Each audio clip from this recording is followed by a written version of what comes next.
Hello again. Chris Lee here to talk baseball in the state of Georgia. Fortunately, that's not the Atlanta Braves.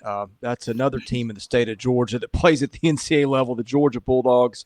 Anytime we talk Georgia baseball, we go to our man, Anthony Dasher, who has covered Georgia for over 20 years, best in the business, and a good friend. Dash, welcome to the show today. Hey, Chris, great to be with you as always. Always fun. That lineup, man, I think that the home run count is at 84 now. Yeah, How incredible is what you were watching here?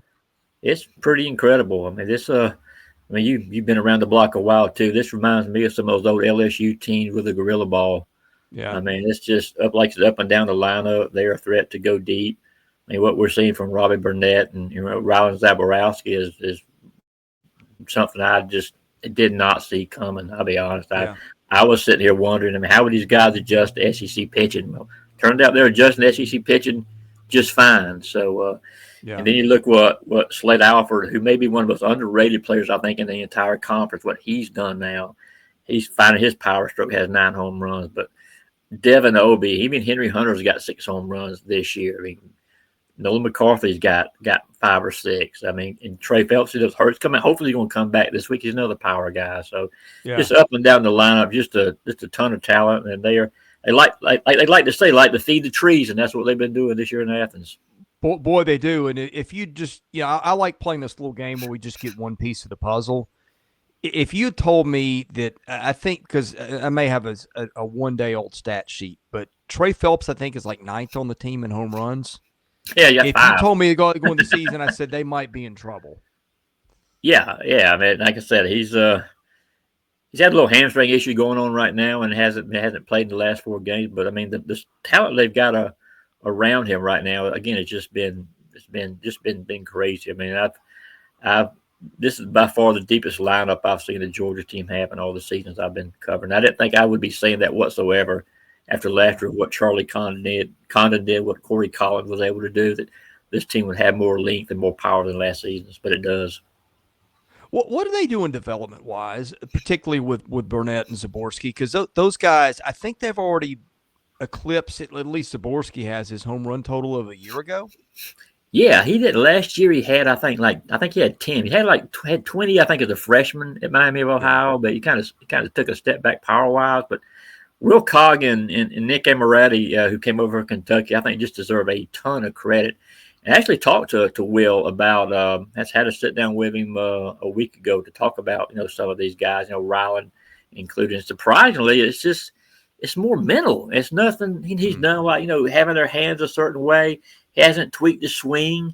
It's just he has a way of just giving these guys confidence that they can succeed in any situation. He is and he's got these guys believing. I mean, Wes Johnson had his team believing. And to me, that's been the biggest thing, and just not so much, going out and fixing swings or anything like that. But to these other guys' credit, too, Ryland Zaborowski is as big a film rat guy as I've seen in a long time. I mean, just he goes about it a different way than a lot of players do. So he's 6'5", 250. But when you ask Wes Johnson to compare his swing, probably the last person on earth you would probably guess, and that's a guy who he's who he was with the Minnesota Twins, Luis Arraez, 3-time batting champion. He says just his approach to every at bat, the film he studies, you won't see Ryland take big looping swings. He's actually got more walks and strikeouts.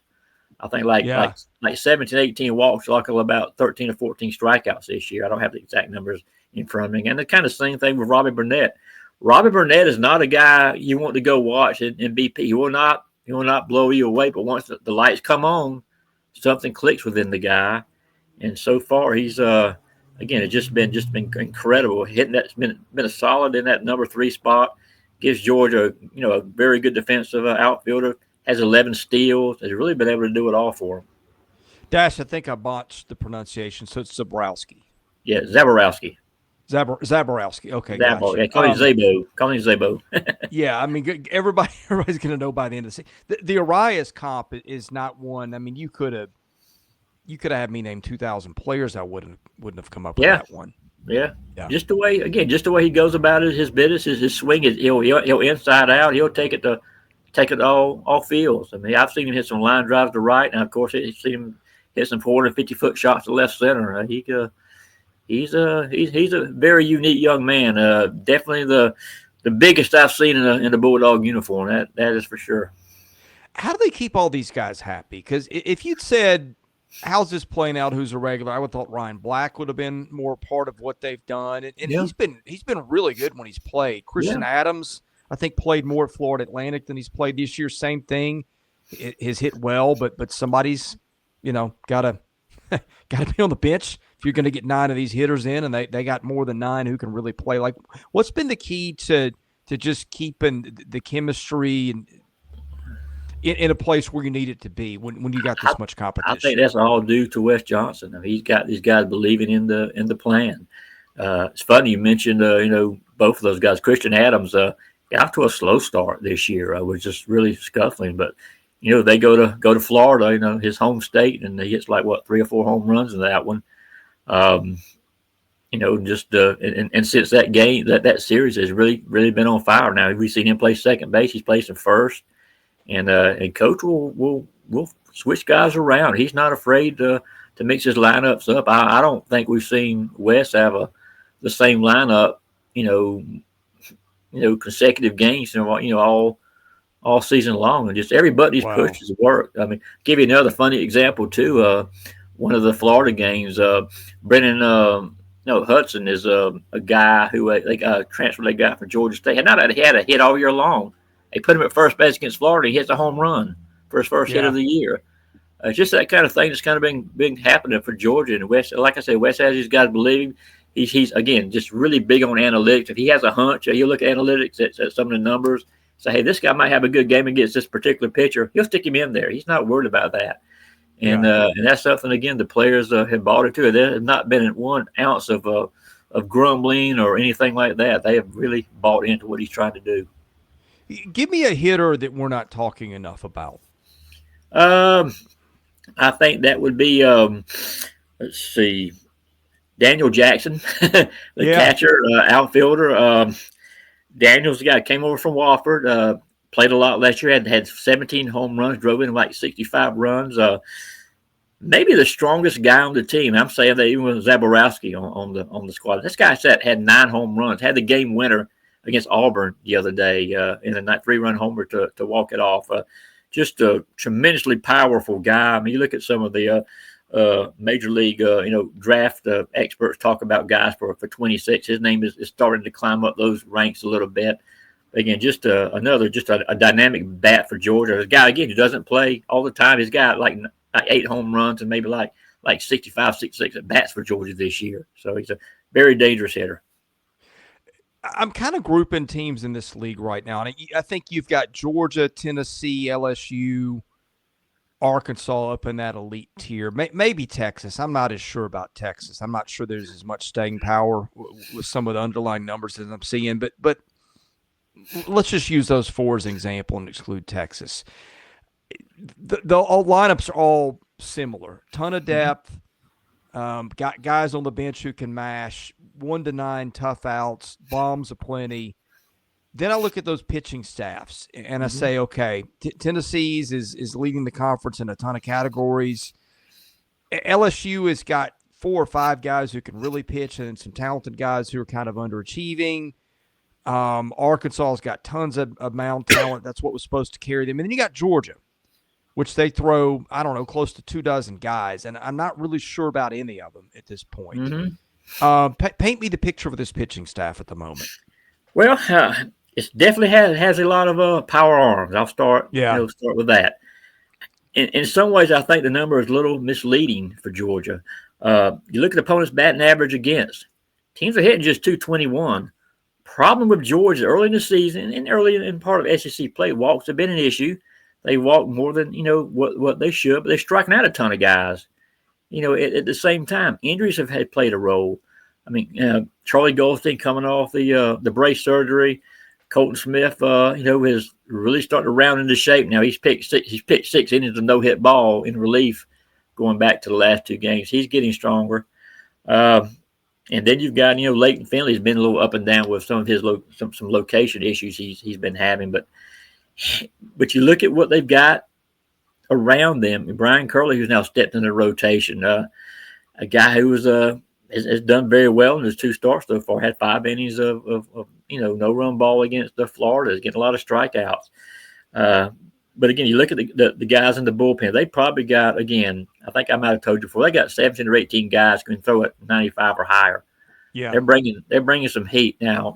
Again, there have been some instances this year where they have missed on some of the location, and teams have gotten gotten the better of them. But again, from a depth standpoint, people are going to look at numbers and think I'm absolutely nuts. But this is from that just our power arm standpoint, this is a better staff they've had in a long, long time. And I think that's something they were able to kind of, navigate some of the, the starting issues they've had to start this season. They're able to mask some of it. Wes will tell you, I said we don't, Wes will say we don't have a starter who can go more than 5 innings, right now. And probably, they don't. But with this bullpen they have, the amount of arms they can throw out, that might be good enough. Just get a starter to go 5, and you can really, backload some of these arms they have, the bullpen guys, and to finish games out. And that's kind of the recipe they're following right now. Yeah, I think the issue for them, the free pass rate up there around 15%. Yep. You're looking at the more elite staffs in the league, 13 and under. Tennessee's around 10, so I think that's your issue. Yeah. But here's one thing: home run rate under 3%. Yeah, which I think is pretty good because, they're feeding the trees a lot at Foley Field, as you pointed out, which is I've never understood. The ball seems to really carry to left, even though it's 350 down the line. 350 down the line, and right field is even shorter than that. So right's a short porch, but the ball just really flies to left. And it gets warm. It gets warm at Foley Field. It flies. It's one of the better hitting parts in the conference.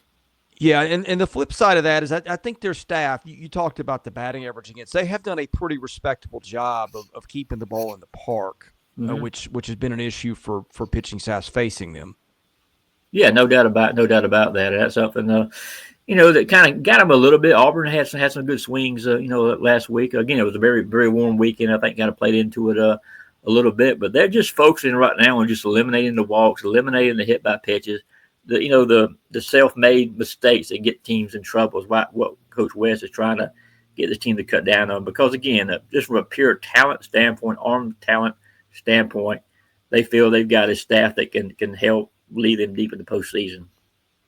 All right, Dash, Texas up this weekend. How do you see that series? Man, I'm kind of like you. I'm not really 100% sure what Texas has. I know this is Georgia's first ever trip to Austin. I know there's a lot of play before that. It's going to be interesting. I've never been to the stadium myself, but here at Wes Johnson, it's a big park to begin with. The wind will often blow in. Plus, you combine that with the fact that I think Texas's staff has only given up 14 home runs this year, where Georgia has hit 84. So that's going to be the battle within the battle to watch in this one. So, but we'll see. I mean, it's going to be a raucous crowd, no doubt about that. But Georgia's looking at this as a big opportunity. Again, just because of the pitching, they're still, and I don't blame them. There's a lot of people out there still kind of question Georgia from the standpoint of how good are they, because the pitching has not been up to par with some of these others, the other schools that you have mentioned. But they're looking at it again as a great opportunity to go out and keep proving themselves. And that's what it's been all about with this team all year long. Dash, thanks for joining us today. Tell folks where they can find your coverage of Georgia baseball. Sure, they can find me on UGAsports.com and on Twitter at Anthony-1, or X, should I say, Anthony-1. All right. Hey, Dash, thanks for joining me. I know we'll do this again before the season, and hopefully next time we do this, the Braves aren't still winless. Whew. Something else there, man. That's another story. Yeah. We'll leave that one alone. Yeah. All right, thank you for watching. I'm Chris Lee of Southeastern 16. He's Anthony Dasher of UGAsports.com. God bless you. Thanks for watching. Back soon with more baseball content here on the channel.